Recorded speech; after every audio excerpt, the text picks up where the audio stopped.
আসসালামু আলাইকুম। আন্তর্জাতিক বাংলা সংবাদে আপনাকে স্বাগতম। প্রথমে জানিয়ে দেব সংবাদ শিরোনাম, পরে বিস্তারিত। অন্যদিকে লেবাননের শরণার্থী শিবিরে ইসরায়েলি হামলায় ফাত্তা নেতা বেঁচে গেলেও ছেলেসহ নিহত ৫ জন। অন্যদিকে তেহরান সফরে রুশ প্রধানমন্ত্রী মিখাইল। শিরোনামের প্রথমে থাকছে লেবাননে শুরু হলো ইসরায়েলের অপারেশন নর্দার্ন অ্যারোস। ২০,০০০-এর বেশি বাংলাদেশির পাসপোর্ট ফেরত দিয়েছে ভারত, সূত্র টাইমস অফ ইন্ডিয়া। সর্বশেষ জানিয়ে দেব পাকিস্তানের গোয়েন্দা সংস্থা আইএস যেভাবে কাজ করে। এতক্ষণ শুনছিলেন সংবাদ শিরোনাম, এবার বিস্তারিত। তার আগে আমাদের ভিডিওটি ভালো লেগে থাকলে লাইক, কমেন্ট এবং সাবস্ক্রাইব করবেন এবং কে কোথা থেকে দেখছেন কমেন্ট করে জানিয়ে দিবেন।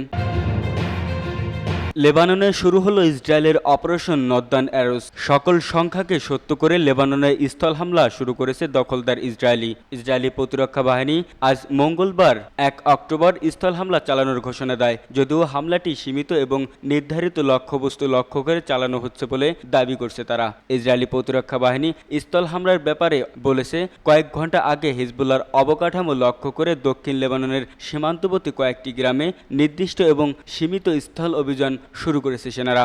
ব্লু লাইনের কাছে অবস্থিত হিজবুল্লাহর এই অবকাঠামোগুলো ইসরায়েলের শহরগুলোর জন্য তাৎক্ষণিক হুমকি হিসেবে দাঁড়িয়েছে। এর আগে সোমবার রাতে লেবাননে স্থল হামলার অনুমোদন দেয় দখলদার ইসরায়েলের নিরাপত্তা পরিষদ। ওই সময় জানানো হয় হিজবুল্লাহর বিরুদ্ধে যুদ্ধের পরবর্তী ধাপের অনুমোদন দেওয়া হয়েছে। লেবাননে স্থল হামলার আনুষ্ঠানিক ঘোষণা দেওয়ার আগে দেশটির সীমান্তবর্তী অঞ্চলে ব্যাপক বিমান ও কামান হামলা চালায় ইসরায়েলি বাহিনী। ওই সময় ধারণা করা হচ্ছিল স্থল সেনাদের লেবাননে প্রবেশের ব্যবস্থা করতে এমন তীব্র হামলা চালানো হচ্ছে। ইসরায়েলি প্রতিরক্ষা বাহিনী বিবৃতিতে দাবি করছে, এই স্থল হামলা হবে সীমিত, স্থানীয় এবং হিজবুল্লাহর নির্দিষ্ট অবস্থান লক্ষ্য করে।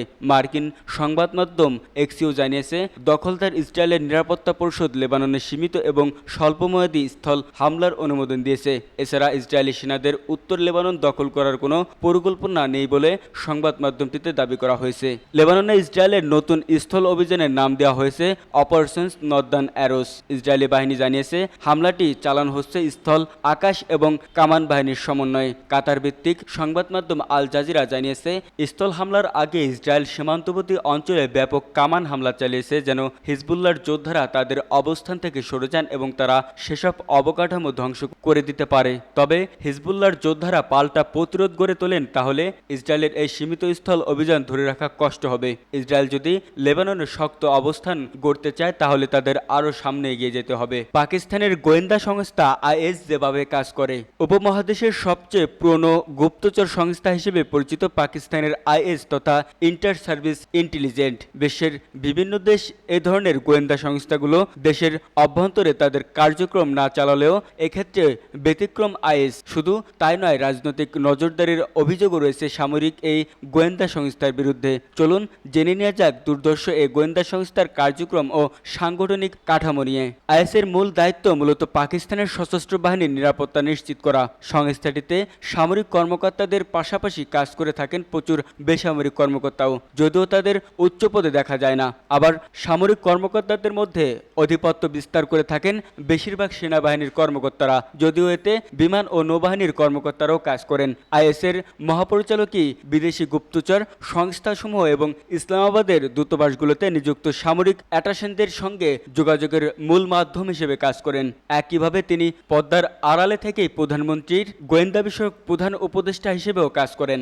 আইএস পাকিস্তানের 3টি সামরিক বাহিনীর নিজস্ব গোয়েন্দা বাহিনীর মতোই কাজ করে থাকে। তবে সামরিক বাহিনীগুলো অন্যান্য গোয়েন্দা সংস্থার তুলনায় আইএসকে পাকিস্তানের সবচেয়ে বড় ও সবচেয়ে প্রভাবশালী এবং সবচেয়ে শক্তিশালী গুপ্তচর সংস্থা বলে বিবেচনা করা হয়। কয়েক বছর আগে ওয়াশিংটন ভিত্তিক ফেডারেশন অব আমেরিকান সায়েন্টিস্টের এক প্রতিবেদনে বলা হয়, আইএসসিতে 10,000 অফিসার ও কর্মচারী রয়েছে।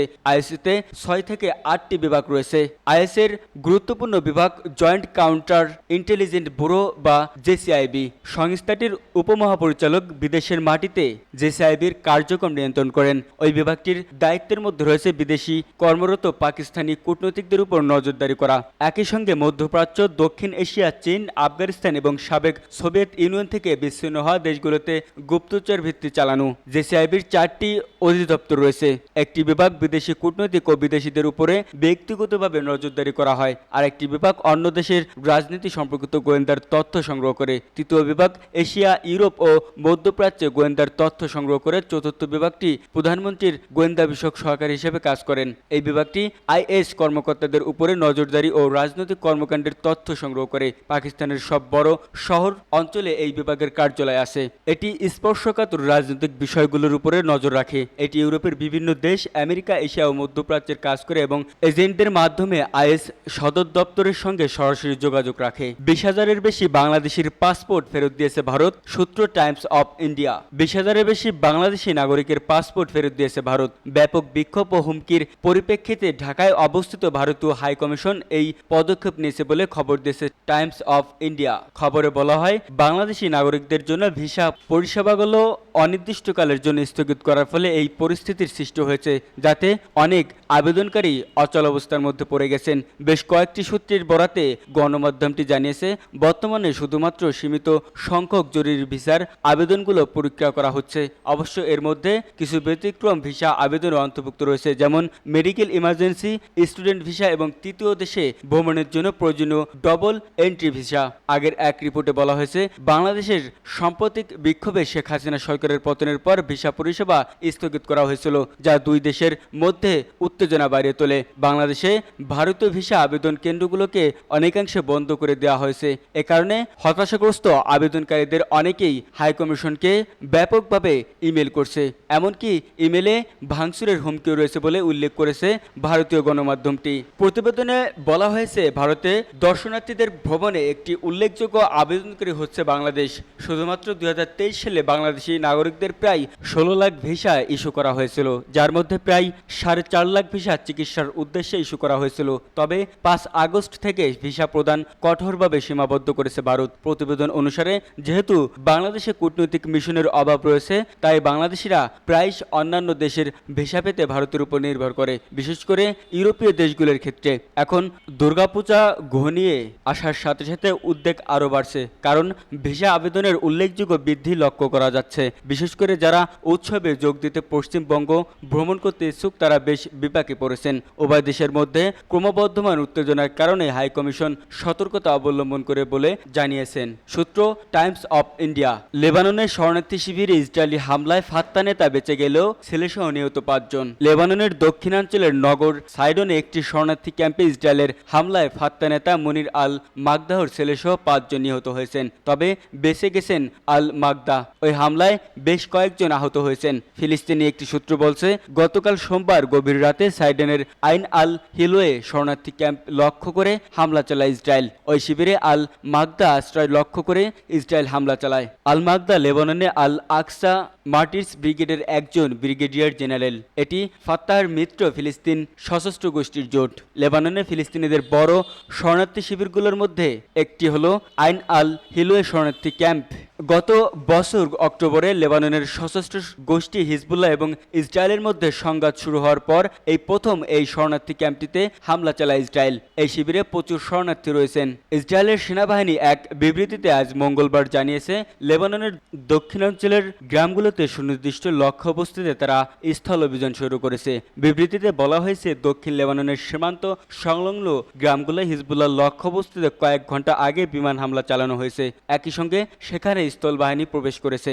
গত সপ্তাহে রাজধানী বৈরুত সহ লেবাননের বিভিন্ন জায়গায় হিজবুল্লাহর বিরুদ্ধে জোরালো হামলা চালিয়ে আসছে ইসরায়েলি বাহিনী। গত শুক্রবার বৈরুতের দক্ষিণে হামলায় নিহত হয়েছেন হিজবুল্লাহ প্রধান হাসান নাসরুল্লাহ। ইসরায়েলি হামলার মুখে লেবাননে ইতিমধ্যে 10 লাখের বেশি মানুষ বস্তুচ্যুত হয়েছেন।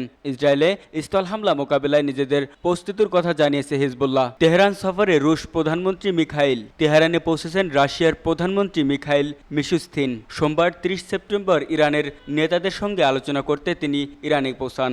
এক প্রতিবেদনে রুশ সংবাদ সংস্থা তাস ও মেহের নিউজ এই তথ্য জানায়। প্রতিবেদনে বলা হয়, বর্তমানে রুশ প্রধানমন্ত্রী তেহরানে অবস্থান করছেন। সেখানে তিনি ইরানের প্রেসিডেন্ট মাসুদ পেজিশকিয়ান ও ভাইস প্রেসিডেন্ট মোহাম্মদ রেজা আরেফের সঙ্গে বিভিন্ন বিষয় নিয়ে আলোচনা করবেন। দুই পক্ষের মধ্যে অর্থনৈতিক, সংস্কৃতি এবং মানবিক ক্ষেত্রে দ্বিপাক্ষিক সহযোগিতা নিয়ে আলোচনা করা হবে বলে জানিয়েছে দুদেশের সংবাদ মাধ্যম। এছাড়াও পরিবহন, জ্বালানি এবং শিল্প শিল্প খাতে যৌথ প্রকল্পগুলোতে বিশেষ মনোযোগ দেওয়ার বিষয়ে তাদের মধ্যে আলোচনা হবে।